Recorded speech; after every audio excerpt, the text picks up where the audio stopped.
Hi, everyone. It's Lynn and Mary, and we are back for another episode of Tick Ed, and we're doing an update on a previous show recording where we talked about these mailers that are going out.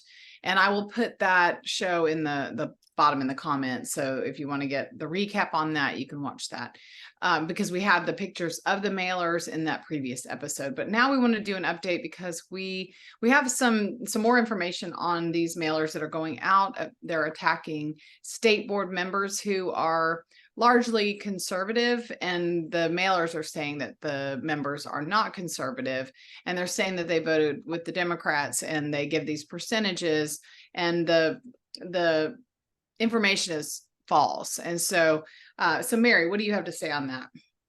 Well, I had discussed with you actually being kind of covert and going through the back door and trying to find out if the fact that Julie Pickering friend requested Eric Leist, I'm not sure how you say his last name, who has gone around the state basically saying that he has a solution for the education problems, and his solution is to form PACs. He charges him a fee to establish a PAC. I'm not really positive of all the details of what he does for them other than form the PAC. But what do you mean when you people that a political action committee. No. What do you mean when you say he friend requested her? What does that mean? Well, on LinkedIn. So she friend requested him. So you have what would now be like 6 weeks ago, a relationship that formed between Julie Pickering and Eric Leist, however you say his name. So there was that we were like, okay, that's odd. And then we had looked back at some previous work that he had done, and some other people had too, and there was an overwhelming similarity between some mailers that he had done for some school board campaigns previously and the mailer that was sent out in regards to SBOE. So you had a similarity.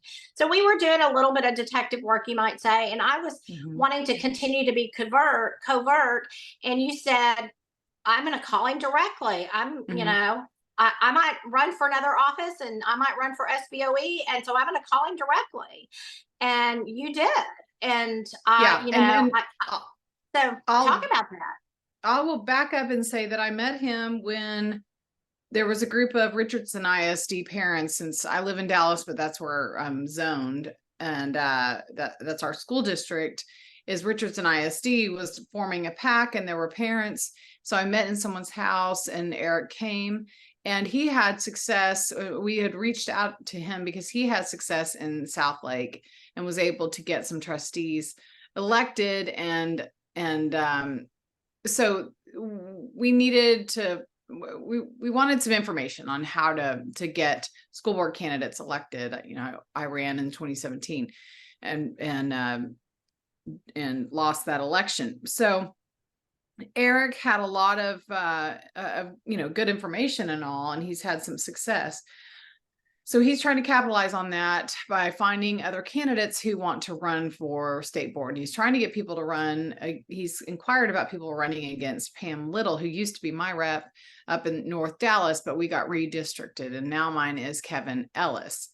And so he's looking for people. I told him that, hey, I may consider that. I don't know. I'm exploring that because Kevin drew, how many years did he draw? The 2 or the 4? Kevin got a 4. It was Pam and Pat and maybe Aaron Kinsey and Evelyn. I'd have to go look. I can't remember. Yeah, we wrote it down, and we talked about it last time. So there were quite a few that drew it too, but I don't think Kevin is one of them. If Kevin was one of them, we would be having a conversation with Kevin.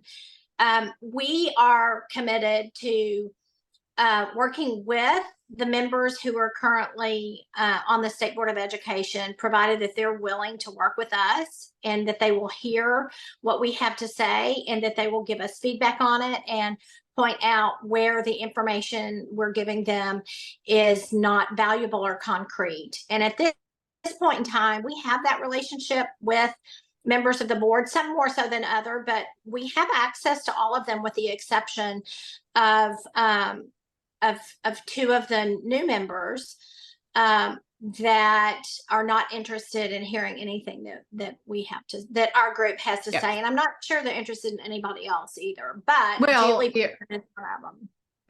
Julie Pickren and Aaron Kinsey, we've met with Aaron Kinsey, so it's not that they won't meet with us, it's that they have. I would say Aaron will listen to us. I would say Aaron would have a conversation with us. I don't think that LJ he did. will. Yeah, I don't think that and LJ then- will. LJ's only seems to be parroting what Julie is encouraging him. That's what we keep hearing from anybody talking, and that's within the state board and outside of the state board, is that LJ has ulterior motives and he is a bit of a puppet. So okay, so let's go back to Eric. So he's trying to find people to run against these members who and you and I are working. We can work with people, Democrats and Republicans, on this state board, and it's a 15-member board. Well, okay, so I call Eric and he denied that he had anything to do with these mailers.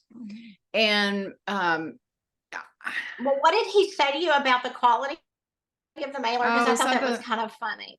Yeah, he said something about they weren't that great, or something about the quality of them. I would have done a better job. He said something like that. Yeah. But we've since been given information that made us question whether he had something to do with them or not, because of his relationship with Julie Pickren, who is aggressively seeking the board chair position, which would be appointed by the governor, which would be a very bad move for Texas. And we'll do another show on some other things going on with Julie Pickren after this. Well, okay, so Eric, okay, so we very much want to know who is behind this, because because the integrity of our elections are so integral. I mean, our focus is always on education and protecting the children. But there are three things that are happening probably throughout the United States, but definitely in Texas, is we have a border issue. We have an open border with enormous amount of people coming across the border. And we have election issues. And then we have this education issue. And all of those are critical because they are on a very rapid pace. They are undermining the sovereignty of the state of Texas. And they are undermining. I didn't put it on the gallery view before, so that should be better. Okay. Yeah, keep going.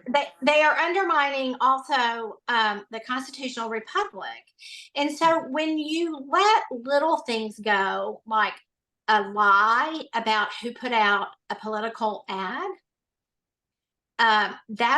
that is a violation of election code. It also has zero integrity. I mean, you have absolutely no integrity. So we need to know who it is. And we were very suspicious before that this was within the Republican Party, that this was an inter-party spat. And and it does continue to look like it's an inter-party spat. So there are some legal opportunities because it's an election code violation. And we have spoken to Warren Norad about, is there a way to get someone, Warren Norad, an attorney, and he represented Jeremy Story and has been successful in that. He represented Fort Worth ISD in the masking and was successful at that. And then probably the most notorious was the hairdresser, Shelley Luther. She's a salon owner. Yeah. Yes, the salon owner. So he is accustomed to going against government agencies, I think you could say. And this would be, this is a government or a political issue. I want to know who paid for these. I want to know whose idea it was to put them out.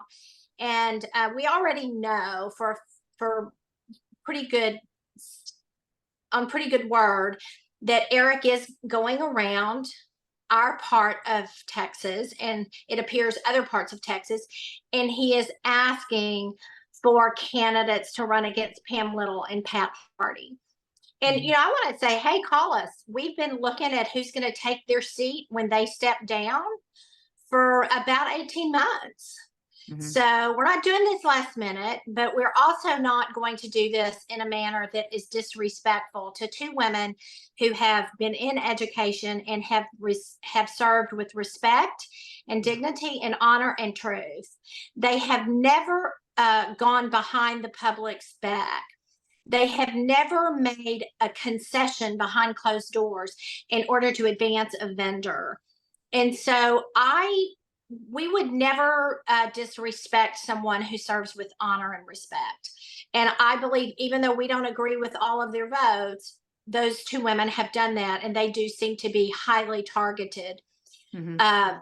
by Eric Leist, and I was told that it's Julie in connection with him. So I hope that So this video. so it's a proxy, it's a possible proxy mailing that he isn't directly tied to, but could potentially be tied to him through the back door with Julie, you think? Well, We don't know.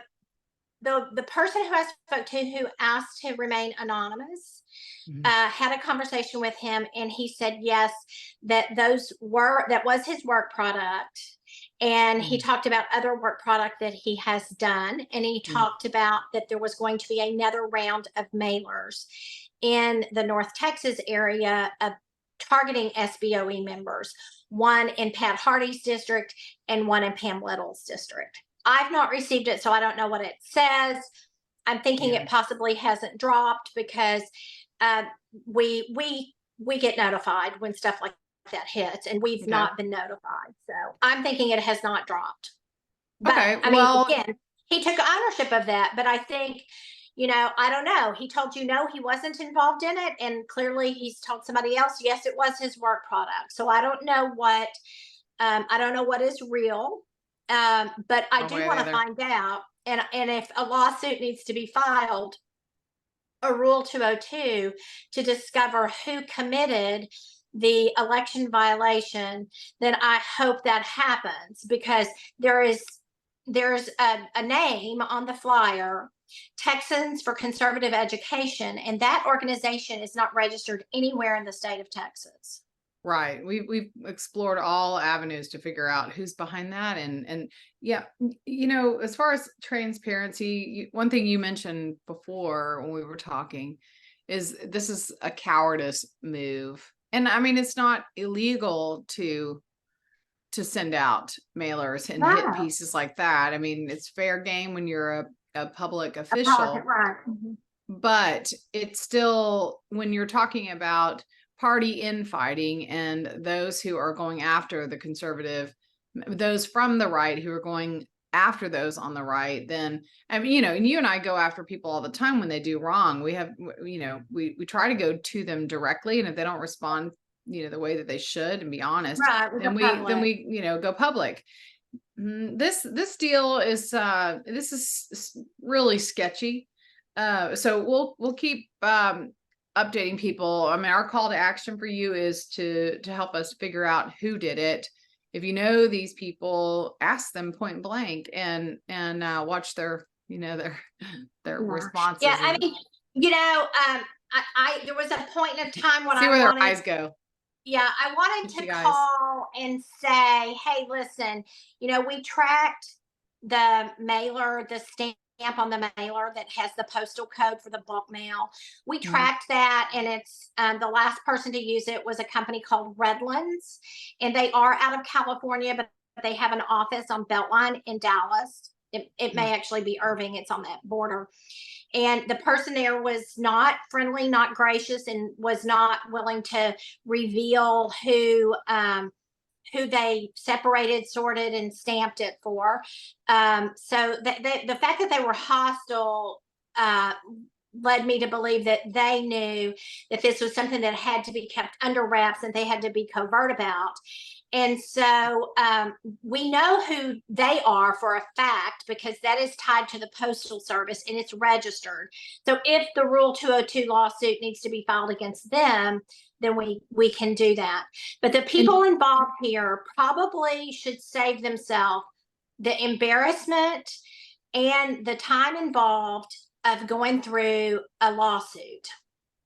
of a Rule 202 to have them have it forced out who committed this election violation code, because it will be very bad on whoever it is that they committed this election violation code, because we will at that point hope that something punitive will happen to them. So the opportunity is now for whoever funded it and whoever put the order in and whoever printed it to come forward and make a public statement that they made a mistake, because there is nobody registered to the political organization that they assigned credit to it for. So Rule 202, that would happen in a public setting at a public meeting, and they would have to be under oath, or okay. It's in a courthouse. A Rule 202 is a lawsuit that's filed. Mhm. And what it allows us to do in the state of Texas is it allows you basically to do discovery before a lawsuit is filed. It allows you to put somebody under oath and to do discovery to get facts before a lawsuit is filed. And people can lie under oath, they can perjure themselves, but judges don't take too kindly to people who perjure themselves. In fact, judges and courts and juries really don't take kindly to people that are not found to be honest, regardless of whether they're under oath. Okay. All right. Well, anything else before we close? Not on this. We would really like to know. I would also remind everyone that there's a State Board of Education meeting that starts next week. It starts on Tuesday, Wednesday, Thursday, and Friday.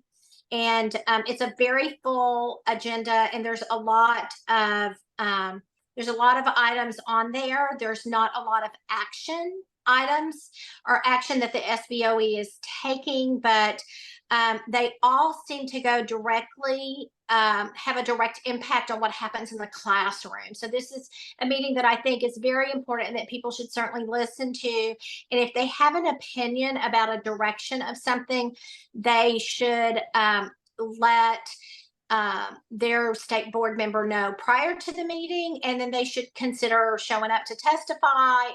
You can sign up through Friday to testify. I'll have the link in the bottom.